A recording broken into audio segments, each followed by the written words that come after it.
그가 어떤 사람은 사도로, 어떤 사람은 선지자로, 어떤 사람은 복음 전하는 자로, 어떤 사람은 목사와 교사로 삼으셨으니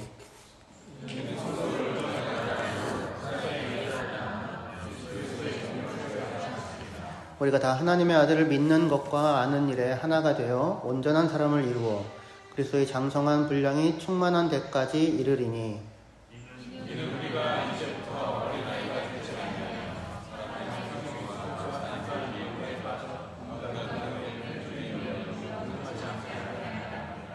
오직 사랑 안에서 참된 것을 하여 범사에 그에게까지 자랄지라. 그는 머리니 곧 그리스도라. 그에게서 온몸이 각 마디를 통하여 도움을 받음으로 연결되고 결합되어 각 지체의 분량대로 역사하여 그 몸을 자라게 하며 사랑 안에서 스스로 세우느니라. 아멘. 에베소서 4장 11절에서 16절까지의 본문으로 어른이라고 하는 제목으로 함께 말씀 나누도록 하겠습니다.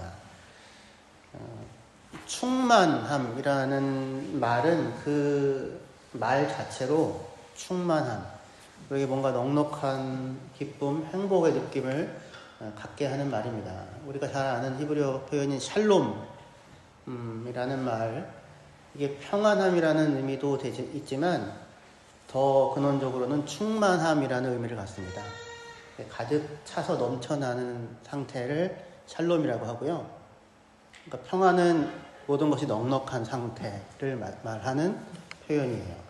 근데 바울은 은혜와 평강이 여러분에게 있기를 원합니다라는 말로 인사말로 편지를 시작하곤 하는데, 이 말은 하나님의 은혜로 인한 충만함이 여러분들 가운데 가득 누려지기를 원합니다라는 그런 말이라고 할 수 있을 거예요.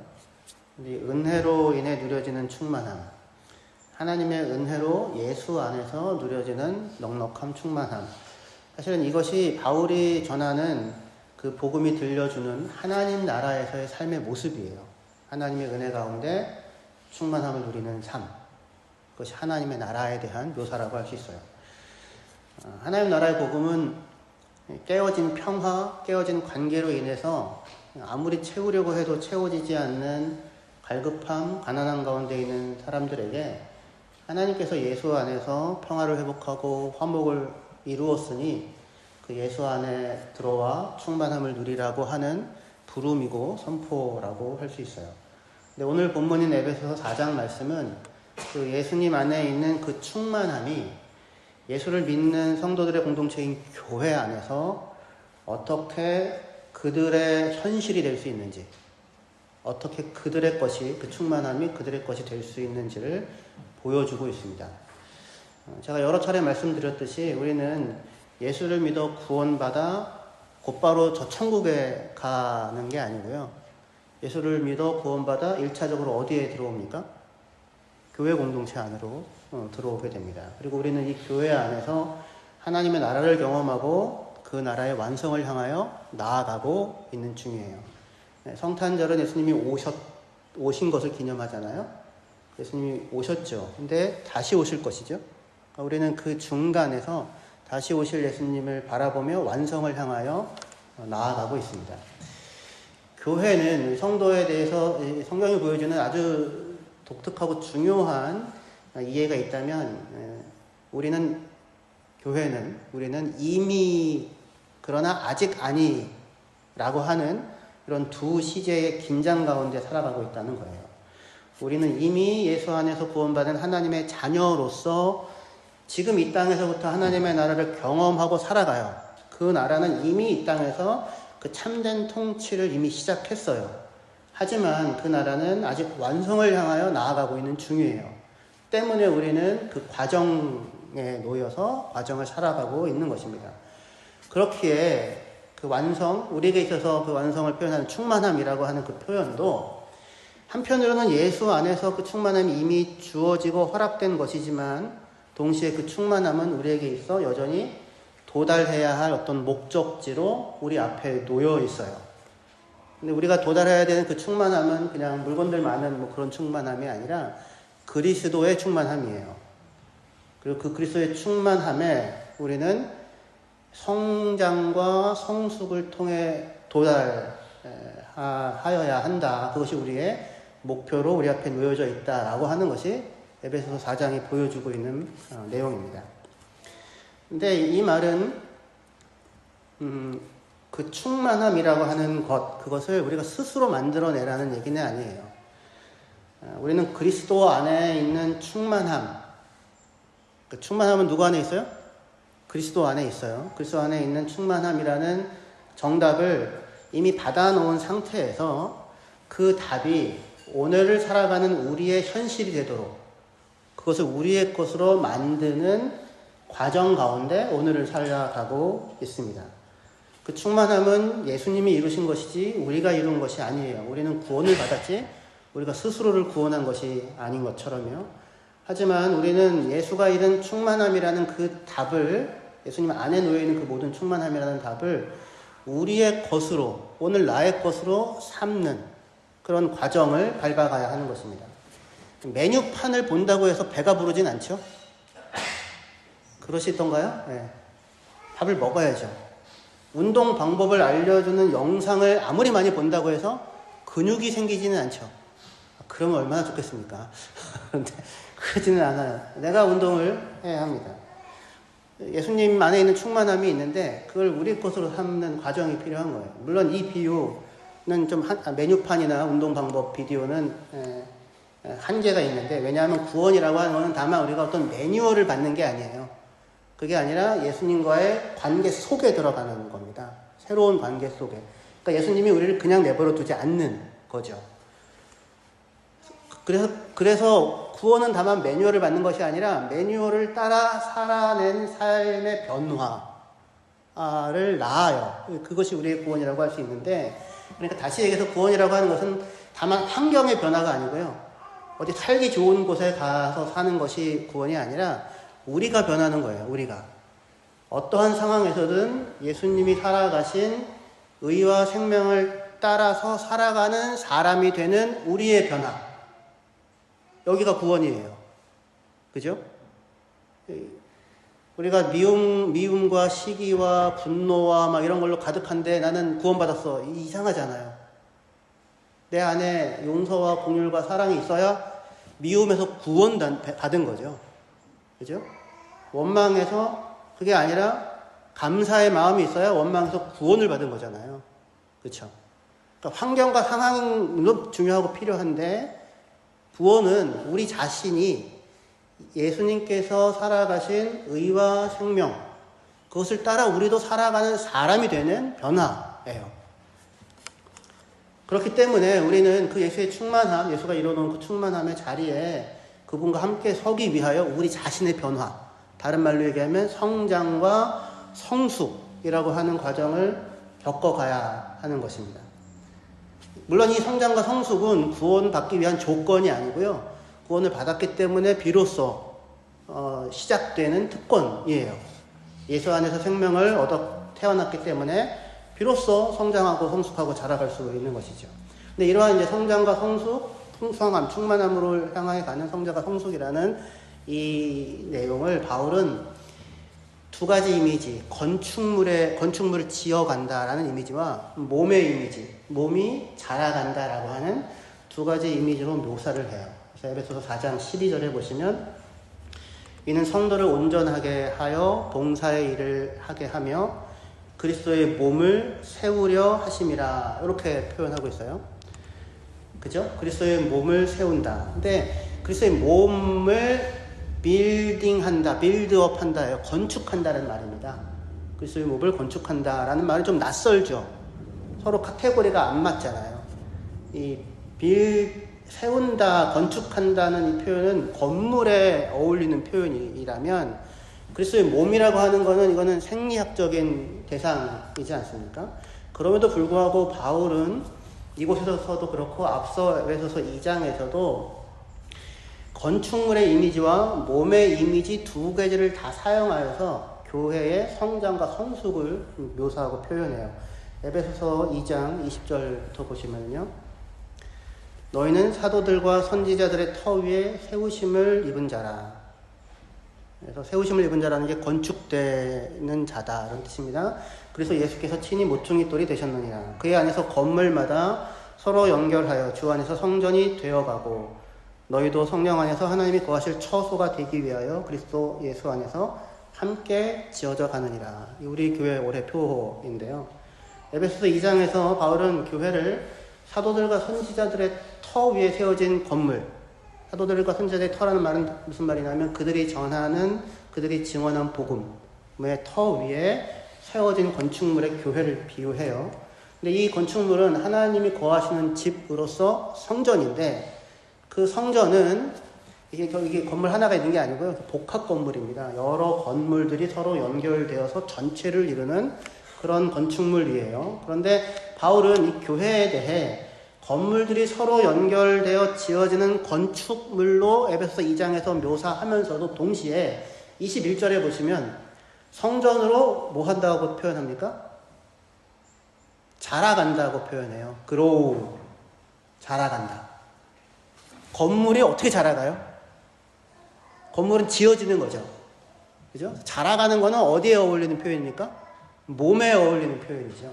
그래서 교회를 그리스도의 몸으로 건물인데 자라가고 몸인데 지어지고 건축되고 이런 두 가지 교차되는 이미지를 서로 이렇게 낯선 카테고리를 서로 이렇게 교차하면서 표현을 하고 있어요. 그러니까 교회는 어쨌든 그런데 바울이 묘사하는 바에 따르면 교회는 지어지고 있는 건축물이고 자라가는 몸으로 지금 비유되고 있습니다. 다시 얘기해서 교회는 한편 이미 터가 확보되어져 있는 상황에서 그 위에 공사가 지금 시작되었고 완공을 향해 지어지고 있는 건축물로 한편 묘사되고, 다른 한편 교회는 이미 태어나서 생명을 가지고 성장하며 성숙해져 가는 몸으로서 그렇게 묘사를 하고 있어요. 두 이미지 다 모두 공통적으로 완성을 향해 나아가는 과정 중에 있는 존재로 교회를 묘사하고 있는 겁니다. 그래서 우리 본문 다시 올게요. 에베소서 4장 11절부터 보시면, 그가 어떤 사람은 사도로, 어떤 사람은 선지자로, 어떤 사람은 복음 전하는 자로, 어떤 사람은 목사와 교사로 삼으셨느니라. 이는 성도를 온전하게 하여 봉사의 일을 하게 하며 그리스도의 몸을 세우려 건축하려 하심이라. 우리가 다 하나님의 아들을 믿는 것과 아는 일에 하나가 되어 온전한 사람을 이루어 그리스도의 장성한 분량이 충만한 데까지 이르리니, 이는 우리가 이제부터 어린아이가 되지 아니하여 사람의 속임수와 간사한 유혹에 빠져 온갖 교훈의 풍조에 밀려 요동하지 않게 하려 함이라. 이렇게 말씀하고 있는데요.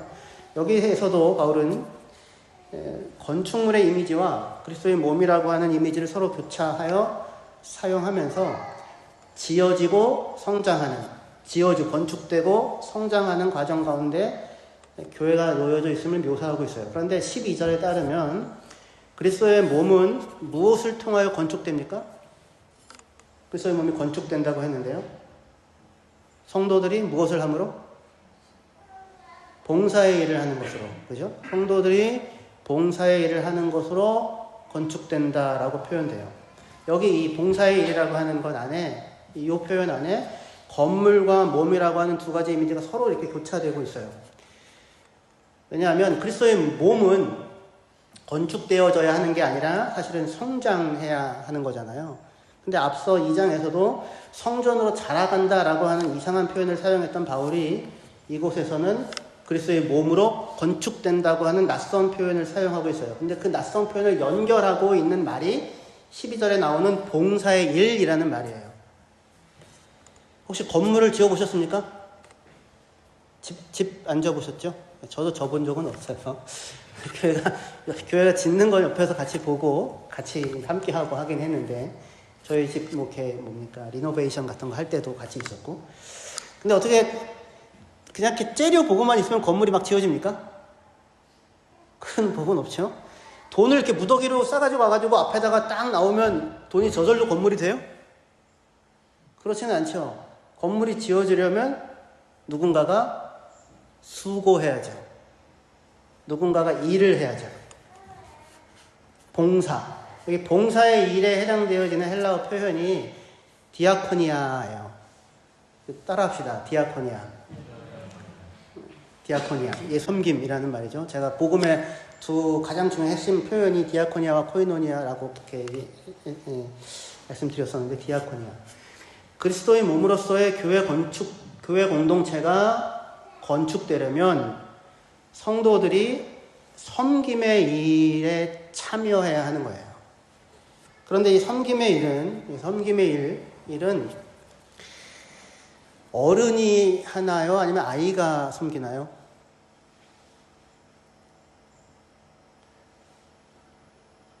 물론 아이도 일을 할 수는 있죠. 아이도 일을 할 수는 있지만, 하지만 섬김의 일을 하려면 그 사람이 성숙해야 합니다. 갓난 아기가 카야가 청소기를 밀고 다닐 수는 없잖아요. 카야나 우리 서령이에게 필요한 거는 열심히 젖을 먹고 싸고 울고 뒤집고 기고 잡고 일어서고 걸음마를 하고 그러면서 성장해 가야 할 거예요. 그죠? 봉사의 일, 섬김의 일을 하려면 그 사람이 성장해야 합니다. 교회는 성도들이 섬김의 일을 감당함으로 그리스도의 몸을 건축해 가는 그런데 그 섬김의 일을 하기 위해서는 그가 성장하고 그가 성숙해야 합니다. 그리하여 성장과 건물의 건축이라고 하는 이 두 가지가 섬김의 일이라고 하는 표현에서 서로 교차하고 있는 것입니다. 이때 오늘 우리가 본문에서 집중적으로 좀 더 구체적으로 확인하려고 하는 것은 바울이 제시하는 성장의 목표에 대한 거예요. 에베소서 4장은 우리가 다 그리스도의 장성한 분량이 충만한 데까지 이르도록 자라가야 한다고 그렇게 얘기하거든요. 에베소서 4장 13절, 14절 말씀 같이 읽도록 하겠습니다. 시작. 우리가 다 하나님의 아들을 믿는 것과 아는 일에 하나가 되어 온전한 사람을 이루어 그리스도의 장성한 분량이 충만한 데까지 이르리니 이는 우리가 이제부터 어린아이가 되지 아니하여 사람의 속임수와 간사한 유혹에 빠져 온갖 교훈의 풍조에 밀려 요동하지 않게 하려 함이라. 13절에서 바울은 세 가지로 성장의 목표를 제시해요. 우리가 거기까지 자라가야 한다. 이 헬라어는 그 전치사 똑같은 전치사 에이스라고 하는 전치사가 어디를 향하여라는 뜻이거든요. 거기까지 이런 뜻이에요. 3번을 에이스를 써요. 그래서 목표가 방향이 3개다 이런 걸 구체적으로 분명히 보여주거든요. 그래서 13절에 보는 것처럼 첫째로 바울이 제시하는 성장의 목표는 뭐냐면 첫째로 우리가 다 하나님의 아들을 믿는 것과 아는 일에 하나가 되기까지 자라가야 한다. 첫 번째고요. 두 번째는 우리가 다 온전한 사람을 이루도록 자라가야 한다. 세 번째로 우리가 다 그리스도의 장성한 분량이 충만한 데에 이르기까지 자라가야 한다. 이렇게 세 가지를 목표로 제시하고 있어요. 첫 번째 뭐라고요? 하나님의 아들을 믿는 것과 아는 일에 하나가 되기까지 자라가야 한다. 둘째로 우리가 다 온전한 사람이 되도록 자라가야 한다. 셋째로는 그리스도의 장성한 분량이 충만한 데까지 자라가야 한다. 이렇게 표현하고 있어요. 근데 이때 이 세 가지 중에 둘째 목표로 제시하고 있는 우리 성경에는 온전한 사람이라고 되어 있잖아요. 저기 준섭 형제 온전한 사람 맞아요? 안 온전해요? 뭐가 안 온전해요 그러면? 아직 사람이 아니에요? 이게 완전한 사람, 어떻게 보면 그 직역하면 퍼펙트 맨이거든요. 근데 이거를 영어 성경 ESV는 메이처 맨후드로 번역해요. 어른이에요, 어른. 성숙한 어른이라는 말이에요. 성숙한 어른이라는 말로 요 두 번째 말을 번역할 수 있어요. 성숙한 어른이 되는 것이 이 세 가지 성장의 목표 가운데 중간에 위치하죠. 저는 근데 이 두 번째 항목인 어른됨이 세 목표 모두를 관통하는 중요한 표현이라고 생각을 합니다. 그렇게 생각하는 이유는 13절에 이어지는 14절이 더 이상 우리는 어린아이가 아니어야 한다라고 하는 그 말로 어른과 아이를 대조하고 있기 때문이에요. 그러니까 어른과 아이가 대조되고 있는 겁니다. 그래서 14절에 그 어린아이가 되지 않고 할 때 ESV는 이걸 children이라고 번역하는데 어린아이를 사용된 헬라어 표현은 네피오스라고 해요. 네피오스. 근데 네가 부정 접두어고요. 피오스는 말한다는 말이에요. 그러니까 이걸 합치면 무슨 뜻이 되겠습니까? 아직 제대로 말하지 못하는 아이라는 말이 돼요. 아직 제대로 말하지 못하는 아이. 이 네피오스는 갓난아기부터 근데 사실은 뭐 10살 정도 되는 어린아이까지 이렇게 포괄하여서 쓰이는 말이거든요. 그러니까 말을 못한다는 말은 그냥 말을 아예 못한다라는 말이라기보다 언제 어떻게 말해야 할지, 언제 어떻게 적절하게 말해야 할지 잘 모르는 미숙한 아이라는 의미를 갖게 돼요. 그래서 여기 네피오스라는 말은 미숙한이라는 말로도 많이 사용되어지는 표현이 됩니다. 어린아이. 바울은 고린도전서 3장에서 서로 시기하고 분쟁하는 고린도 교회 성도들을 향해서 그들을 성숙한 신자, 어른이라고 할 수 있겠죠. 성숙한 신자와 대비되는 어린아이, 네피오이라고 불러요. 히브리서 또한 아직 의의 말씀을 경험하지 못한, 아직 의의 말씀을 충분히 이해하지 못하는 자들을 성숙한 신자와 대비하여 젖먹는 어린아이, 네피오이라고 불러요. 그리고 유명한 고린도전서 13장에서 자기가 가지고 있는 은사를 자랑하는 어린아이, 네피오이에 대비하여 사랑으로 말할 줄 아는 어른을 대조하고 있어요. 그러니까 성경에서 이렇게 어린아이와 어른이 반복해서 대조되고 있는 거예요. 근데 에베소서 4장에서도 바울은 어린아이와 어른을 대조하고 있습니다. 특별히 본문에서 말하는 어린아이, 14절이죠. 어린아이의 특징을 뭐라고 얘기합니까? 온갖 교훈의 풍조에 밀려 요동하고 사람들의 속임수와 간사한 유혹에 쉽게 빠진다라고 어린아이를 묘사해요. 속임수라고 하는 말은 주사위 놀이라는 말이거든요. 주사위 놀이. 돈 놓고 돈 먹기. 일종의 노름입니다. 야바위. 그런 거 아세요? 이렇게, 뭐 이렇게 해가지고 어디 뭐 이런 거 하는 거 있잖아요. 그 야바위꾼이 초등학교 앞에 꼭 오죠. 그런 거 몰라요? 이렇게 긴 거 짧은 거 뽑는 거예요. 긴 거 뽑으면 뭐 이렇게 큰 엿 주고 이런 거 있잖아요. 잉어 뭐 이런 거.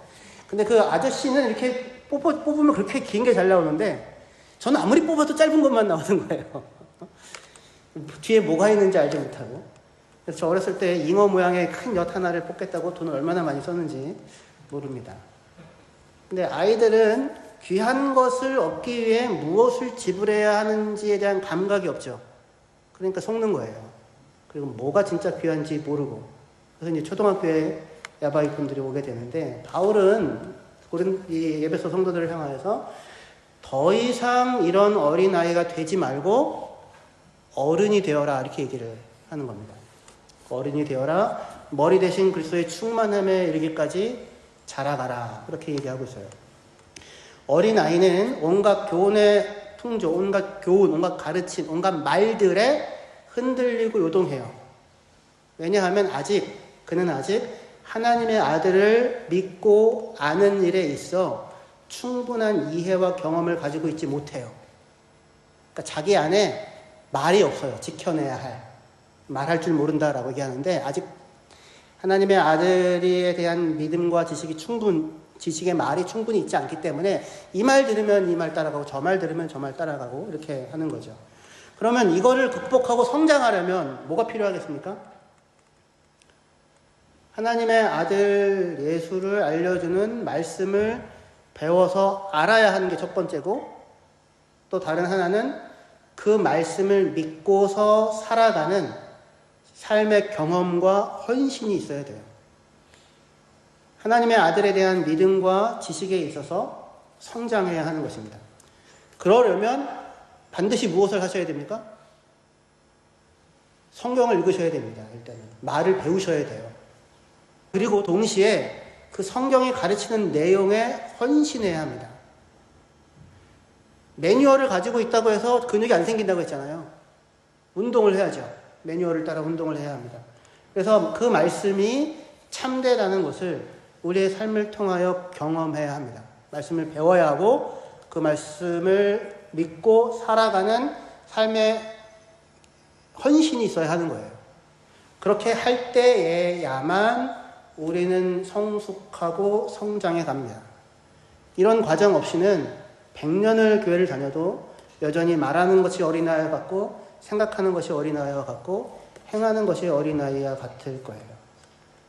이것이 하나의 실천사항이라면 동시에 성장과 성숙에 있어서 우리가 반드시 염두에 두어야 하는 아주 중요한 하나의 원리가 있어요. 그것은 뭐냐면 성장과 성숙은 나 개인이 혼자 도를 닦고 훈련하여 도달하는 것이 아니라 함께 이루어져 간다라고 하는 겁니다. 우리 본문 다시 볼게요. 에베소서 4장 13절부터요. 우리가 다 하나님의 아들을 믿는 것과 아는 일에 하나가 돼요. 누가요? 우리가 다 하나님의 아들을 믿는 것과 아는 일에 하나가 되어 온전한 사람을 이루어 그리스도의 장성한 분량이 충만한 데까지 이르리니 이는 우리가 이제부터 어린아이가 되지 아니하여 사람의 속임수와 간사한 유혹에 빠져 온갖 교훈의 풍조에 밀려 요동하지 않게 하려 함이라. 15절 오직 사랑 안에서 참된 것을 말하여 범사에 그에게까지 자랄지라. 그는 머리니 곧 그리스도라. 그에게서 온 몸이 각 마디를 통하여 도움을 받음으로 연결되고 결합되어 각 지체의 분량대로 역사하여 그 몸을 자라게 하며 사랑 안에서 스스로 세우느니라. 그렇게 말씀하고 있어요. 그러니까 너희는 더 이상 어린아이가 아니라 어른이 되어라. 모든 영역에서 머리 대신 그리스도에게까지 자라가라. 그렇게 권고한 뒤에 바울은 16절에서 우리가 그리스도의 몸에 속한 자로서 서로 연결되고 서로 결합되어 각 마디를 통하여 도움을 받고 각 지체의 분량대로 일을 하여 작용하여서 그 몸을 자라게 하고 사랑 안에서 스스로를 세워간다. 그렇게 말하고 있어요. 그러니까 성장과 성숙이라고 하는 거는 내가 혼자서 이루는 게 아니고요. 함께 연결된 자들이 함께 작용하고 함께 도움을 주고 받는 가운데서 이루어진다라는 거예요. 성숙은 다만 내 안에 있는 것이 아니고요. 너와 나 사이 어디쯤에 존재합니다. 사랑도 다만 내 안에 있는 게 아니라 너와 나 사이 그 가운데 놓여서 끊임없이 사랑을 주고받는 가운데 자라가게 되는 거예요. 바울은 13절에서 우리가 다 하나님의 아들을 믿는 것과 아는 일에 하나가 되어 온전한 사람을 이루라고 얘기합니다. 13절. 예. 같이 읽을게요. 다시요. 시작. 우리가 다 하나님의 아들을 믿는 것과 아는 일에 하나가 되어 온전한 사람을 이루어 그리스도의 장성한 분량이 충만한 데까지 이르리니. 우리가 다 하나님의 아들을 믿는 것과 아는 일에 하나가 되어 온전한 사람을 이루어 그리스도의 장성한 분량이 충만한 데까지 도달해야 한다고 말해요. 우리가 다라는 말은 그냥 구호가 아니에요. 혼자만이 아니고 뭐 소외되지 않고 우리 다 합시다 이런 형태의 얘기가 아니고요. 우리가 다가 아니면 이룰 수 없는 목표예요. 우리가 다 함께 움직여야만 도달되어지는 것이 성숙이에요. 그러니까 능력의 문제가 아닌 겁니다. 일을 얼마나 잘하느냐는 혼자서도 할 수 있죠. 근데 일을 혼자서 잘한다고 해서 같이 잘하게 되어지는 것은 아니잖아요. 그죠? 저는 저 혼자서만 제일 잘하고 싶은 마음이 굉장히 컸었거든요. 어렸을 때는. 근데 그게 아무것도 아니라는 걸 어른이 되어가면서 알게 되잖아요.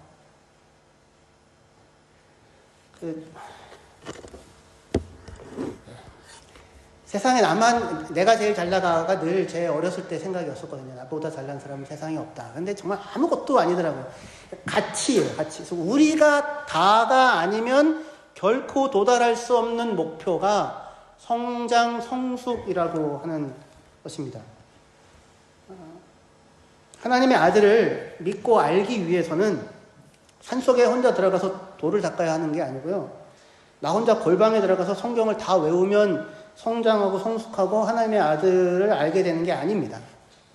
여기 믿음과 지식이 하나됨, 하나님의 아들을 믿고 아는 일에 하나가 되어라고 얘기하죠. 이 말은 믿음과 지식이 일치해야 돼라는 말이 아니에요. 예를 들어서 지식과 실천이 일치돼야 돼. 이거는 서로 말이 되잖아요. 믿음과 지식이 일치되어야 돼. 이거는 좀 좀 이상하죠? 그런 의미의 얘기가 아니고요. 믿음과 지식의 유니티에 이르러야 된다고 되어 있어요. 누가? 우리가. 우리가 다 하나님의 아들에 대한 믿음과 지식에 있어서 유니티에 도달해야 한다라고 얘기하고 있어요. 이게 무슨 말입니까? 제가 성경을 많이 외우고 있고 보고 있고 알고 있죠. 그리고 평생 나름 그 말씀을 따라 살고자 헌신하고 살아왔어요. 그 결과 제 안에 하나님에 대한 믿음이 자리하고 있고, 그리고 살면서 하나님이 어떠한 분이신지, 하나님의 아들이 누구이신지를 체험적으로 안 지식이 제 안에 있어요, 분명히.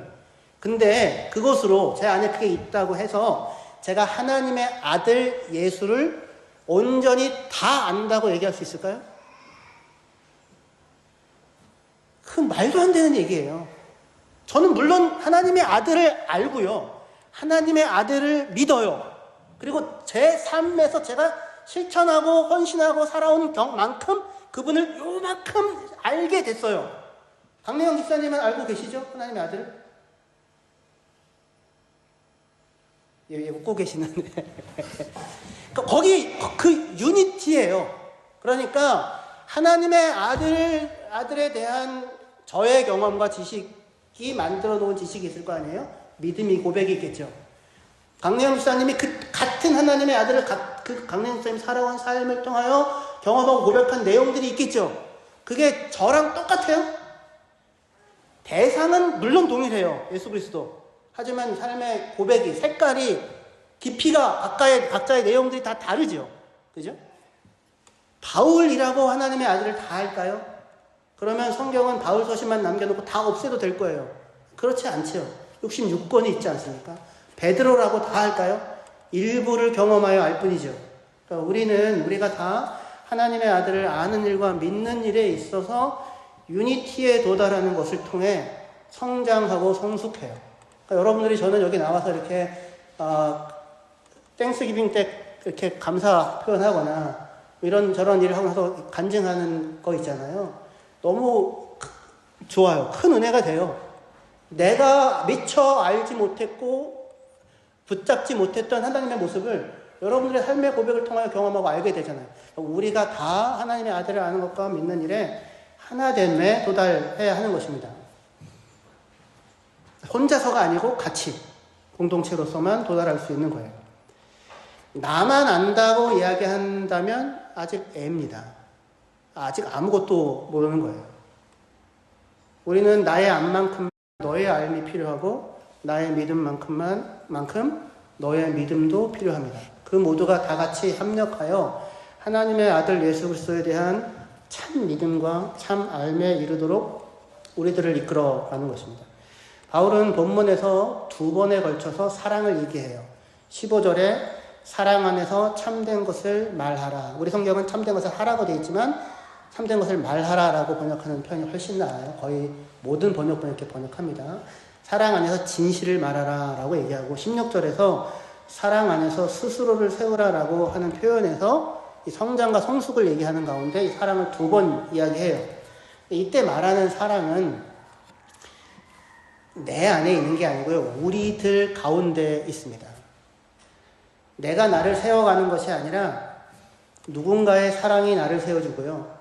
나의 사랑이 나만을 세우는 것이 아니라 그 사랑이 다른 누군가를 세워줘요. 우리는 보통 사랑이 내 안에 있다고 생각하는데 아니요. 사랑은 이렇게 사이에 있어요. 여러분들이 이렇게 보셔서 오시고 반가워하며 목사님 안녕하세요 반가워해 주시면 제가 제 안에 사랑이 채워집니다. 그리고 제가 여러분들에게 반가워하고 손을 내밀고 다가가면 여러분들 안에도 사랑이 채워지죠. 그렇죠? 나의 사랑이 누군가 안에 사랑을 낳고 누군가의 사랑이 내 안에 사랑을 낳죠. 그러니까 사랑은 다만 내 안에 있는 게 아니고 우리들 안에 있는 거예요. 서로 사랑하라요. 안에서만 사랑이 존재하는 것입니다. 근데 그것을 공동체적으로 모아놓고 이 자리에 성숙함의 자리에 어른됨의 자리에 그리스도의 장성한 분량에 충만한 자리에 도달하라고 하나님께서 교회를 모아 놓으셨어요. 내가 완벽해져야 하는 것이 아니고 네가 완전해져야 하는 것이 아니라 우리 안에 사랑이 있어야 하고 서로가 서로를 사랑 안에서 세워가야 하는 것입니다. 함께 지어지고 함께 자라가는 것이죠. 우리는 우리로서 성도이고 우리로서 교회입니다. 그 사실을 인식하고 서로를 반가워하고 서로를 이렇게 만져주고 서로를 안아주고 서로를 세워가는 그 자리를 포기하지 않고 지켜내는 사람, 그 사람이 어른이라고 할 수 있을 것입니다. 그 자리로 예수께서 우리를 부르십니다. 이 길에 함께 성장하는 저와 여러분들 되시기를 주의 이름으로 축원합니다.